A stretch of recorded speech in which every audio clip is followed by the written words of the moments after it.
Bonjour à tous et bienvenue dans cette nouvelle vidéo. Aujourd'hui je vais vous montrer comment on réalise ce maquillage que je porte actuellement. C'est pour un shoot avec SB Photographie, j'espère que ça va vous plaire. Avant que la vidéo ne commence, je vous invite à vous abonner à cette chaîne YouTube, à liker la vidéo, à la commenter et à la partager à vos proches. On y va? C'est parti!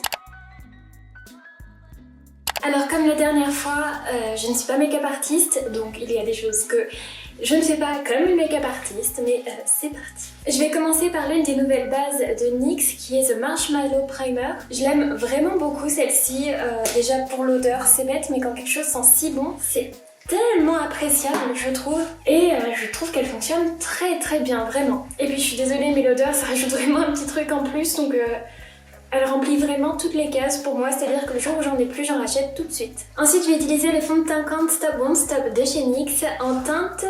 C'est la Full Coverage et c'est la teinte la plus claire de toute façon parce que... Bien évidemment. Alors comme c'est un make-up... Enfin pour un shoot photo, toujours j'accentue beaucoup le maquillage parce que la photo adoucit vraiment beaucoup le maquillage, donc il faut y aller quand même assez comme un bourrin, limite à ne rien ressembler dans la vraie vie. L'important c'est qu'en photo ça rende bien. Donc ouais, j'en mets la blinde. Hein. Normalement avant le teint je mets toujours cette petite base verte de chez Kiko. En fait c'est un correcteur, pas une base. C'est pour corriger tout ce qui est boutons parce que le vert annule le rouge. Bon je vais le mettre après, c'est pas très grave parce que mon teint n'est pas encore fini et ça se verra pas. Je vais le mettre sur toutes mes zones où j'ai des boutons et en ce moment j'en ai plein parce que les règles, toi-même tu sais. Et ensuite je réutilise le même pinceau que pour le teint pour estomper tout ça. Alors c'est mieux en tapotant parce que ça enlève moins de produits. Et là j'utilise un stick de contouring de chez Fenty Beauty en teinte Amber. Je vais en mettre très fortement, je vais vous expliquer pourquoi. Et ça va ressembler à rien, mais ne vous inquiétez pas, c'est totalement normal. Ça je ne le fais que lorsque je dois faire des shoots ou quand je tourne des vidéos. Enfin c'est vraiment pas un truc que je fais au quotidien. Déjà je vais essayer de un peu camoufler mon double menton, donc je vais y aller comme une bourrine. Vraiment je vous préviens, les make-up addicts en sueur, bien évidemment devant ce que je vais faire. Alors si vous me demandez si ça marche, la réponse est oui. Donc j'en ai ici, ensuite je vais un petit peu creuser mes joues. Et là comme ça va être un look un peu badass, je vais vraiment pas hésiter à en mettre. Et alors dernière zone, j'en mets sur les côtés de mon nez pour un tout petit peu l'affiner. Et là, on ne ressemble à rien, c'est normal, ça va être le temps d'estomper tout ça et vous allez voir le résultat après, moi j'adore. En plus je le trouve vraiment bien parce qu'il s'estompe assez facilement, il fait pas de traces, enfin... Bon, il est temps de fixer tout ça et j'utilise la poudre libre de chez NYX qui est la HD Studio. Elle est vraiment super top pour les photos et j'utilise un gros pinceau pour l'appliquer. Alors j'oublie pas aussi bien sûr de faire les zones que j'ai contourées. Et alors pour finir le teint, j'utilise cette palette de chez Sephora. Alors je pense qu'elle n'existe absolument plus parce qu'elle était vendue en solde en mode c'est la dernière fois qu'on l'a fait, on la vend comme ça. Et moi je l'aime beaucoup pour ses blushs principalement. J'adore utiliser en fait les trois ensemble. Je trouve que le rendu a quelque chose de particulier et que j'aime vraiment beaucoup. D'ailleurs ça se voit que je les utilise tous les trois ensemble. J'utilise mon pinceau poudre. Alors oui, normalement, on peut utiliser plein de pinceaux différents. Je n'ai pas beaucoup de pinceaux différents, donc vraiment, on fait avec les moyens du bord. Et je vais en appliquer de manière, alors, circulaire, comme ça. Avant, je faisais complètement autrement, mais j'ai vu cette technique et j'aime beaucoup. Alors encore une fois, c'est un shoot, donc faut pas hésiter à y aller. Et ce qui est bien, c'est que quand on mélange les trois, je trouve qu'il n'est pas trop rose comparé à ce que je fais d'habitude. Du coup, il se donne cette allure un petit peu plus badass que je n'ai pas d'habitude. Et voilà, mon teint est fini.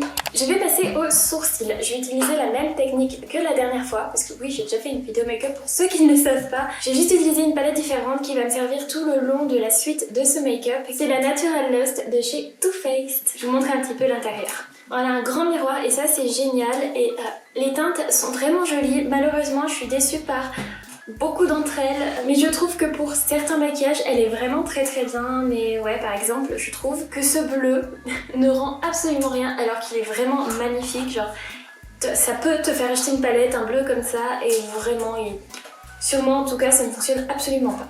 Donc j'utilise le fameux pinceau goupillon et je vais prélever la teinte Hot to Trot qui est ici. Et je pense que je vais la combiner avec la teinte Spank Me qui est juste à côté. Alors oui, on adore les noms des fards bien évidemment, ils n'ont absolument rien de subjectif hein, comme vous pouvez le constater. Donc d'abord je vais un petit peu brosser mes sourcils et après je vais commencer à les faire. Alors la méthode ne change pas par rapport à la dernière fois. En fait, je les retrace tout simplement. Et je cherche pas à les rendre symétriques. Je trouve que justement la symétrie des sourcils, c'est quelque chose qui rend un visage vraiment très humain et j'aime beaucoup.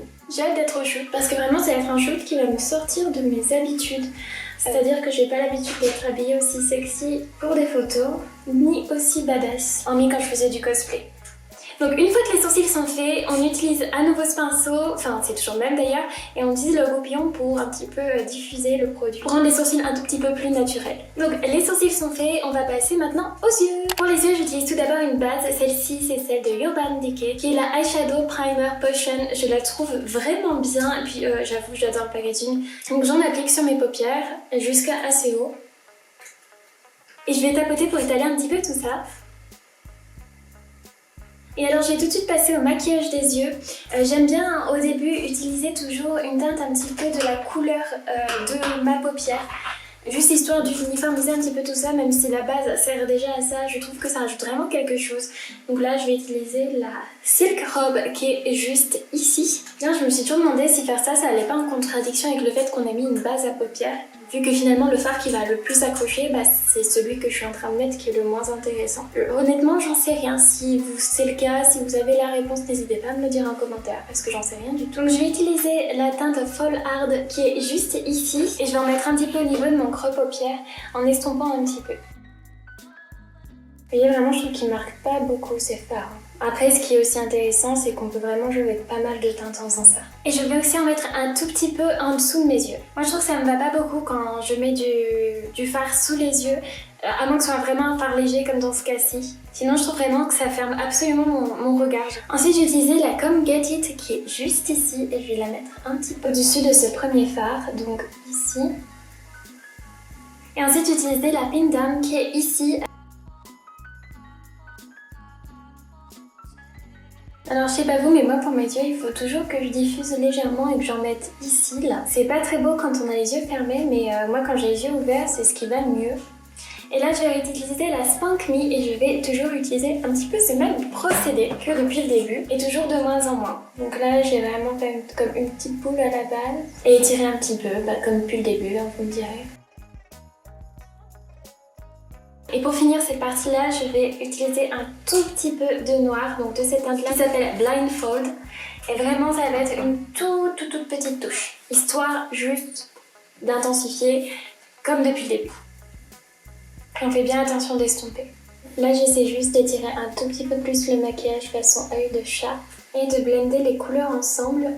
Chose qui ne veut pas se faire. Ensuite, je vais utiliser le correcteur de chez Fenty Beauty.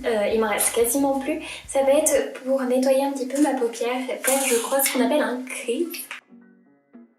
Bien sûr, j'ai utilisé un petit pinceau pour étaler tout ça.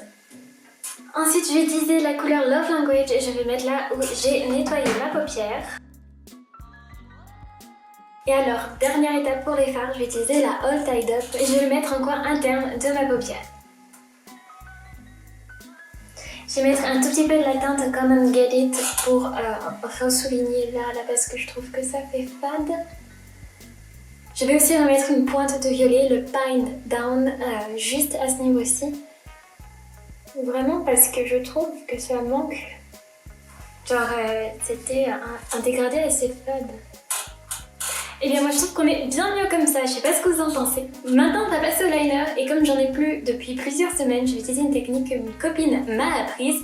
Merci un petit Soufix du coup sur Instagram de m'avoir expliqué ça. Donc je prends un pinceau biseauté comme ça, en tout cas il faut qu'il soit plat. Je prends aussi un spray fixateur, je pite sur mon pinceau, j'attends un petit peu quand même. Et je vais utiliser du coup le noir de la palette qui est juste ici. Et je vais faire mon liner avec ça. Et là je vais faire du coup l'aile du liner, enfin la virgule, l'aile. Je sais pas comment vous appelez ça vous. Je vais faire un truc assez prononcé vu le...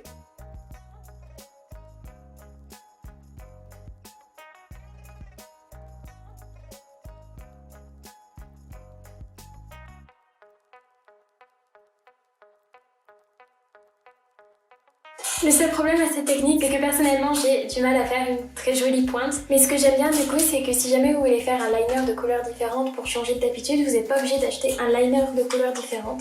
Là je repasse dessus juste histoire que ce soit un peu plus noir.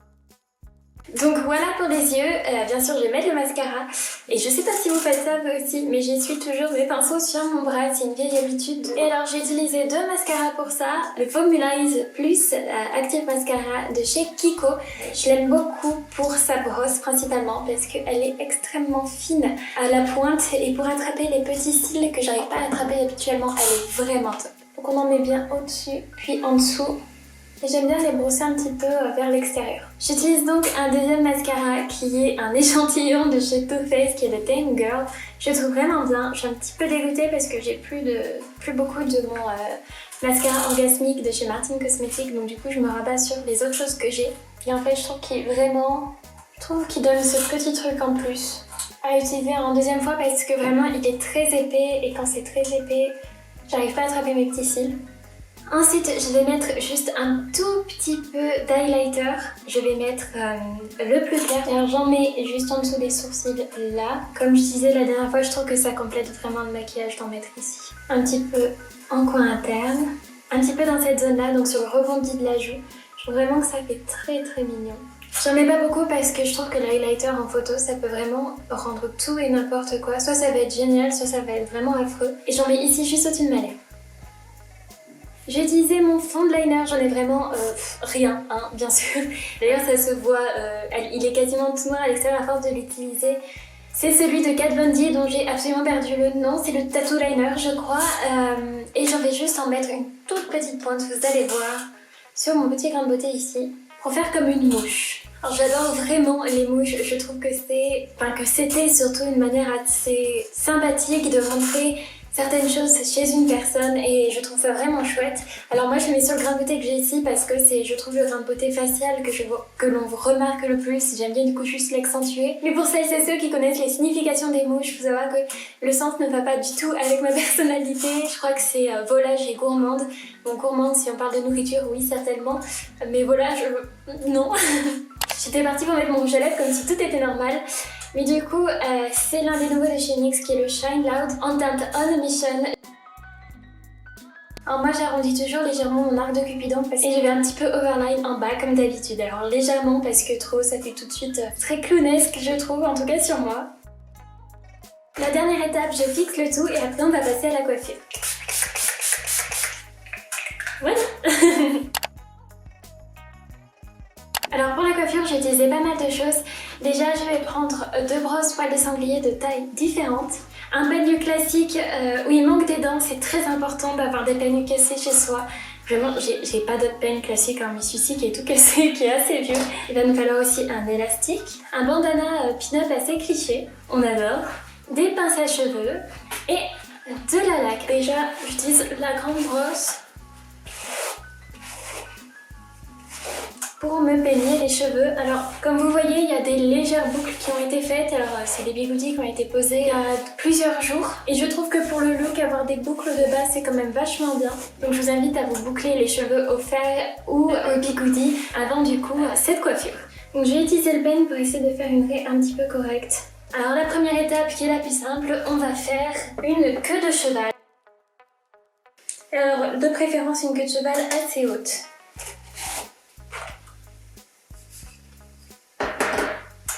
Et alors j'ai utilisé ma frange pour faire une petite rose toute mignonne. Déjà, on crêpe. Ensuite, on peigne avec une brosse poil de sanglier. Donc c'est pour vraiment lisser les cheveux qui sont à l'extérieur et que ça reste bien crêpé à l'intérieur du nid. Avec un jeu de patience, on peut arriver à faire quelque chose.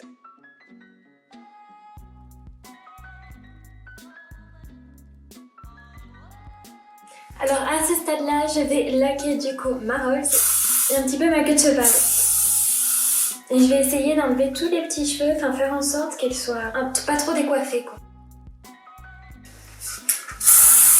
Et alors maintenant, il ne reste plus qu'à mettre le bandana. Alors la première étape, vous le pliez en triangle, comme ceci, et après vous le pliez comme ça, en commençant par la pointe. Alors je le fais sur mes genoux, je suis désolée. Vous voyez ce que je veux dire. Et là, on a notre bandana. Alors pourquoi je commence par la pointe? Parce que sinon, elle n'est pas prise dedans et elle se met à voler. Enfin, c'est pas très esthétique, je trouve. Au moins, quand elle est prise dedans, elle risque pas de vous faire une crête. Et là, bah classique, vous le passez à l'arrière de votre crâne. Et vous faites un nœud au-dessus et un deuxième nœud. Et alors pour que ça reste bien en place, il faut mettre des petites pinces. C'est-à-dire que sans... vous ne serez pas arrivé sur le lieu du shoot qu'il aura déjà glissé. Et je vais aussi en mettre une derrière du coup, et juste là, histoire de... Et là normalement ça bouge plus. Et voilà le résultat.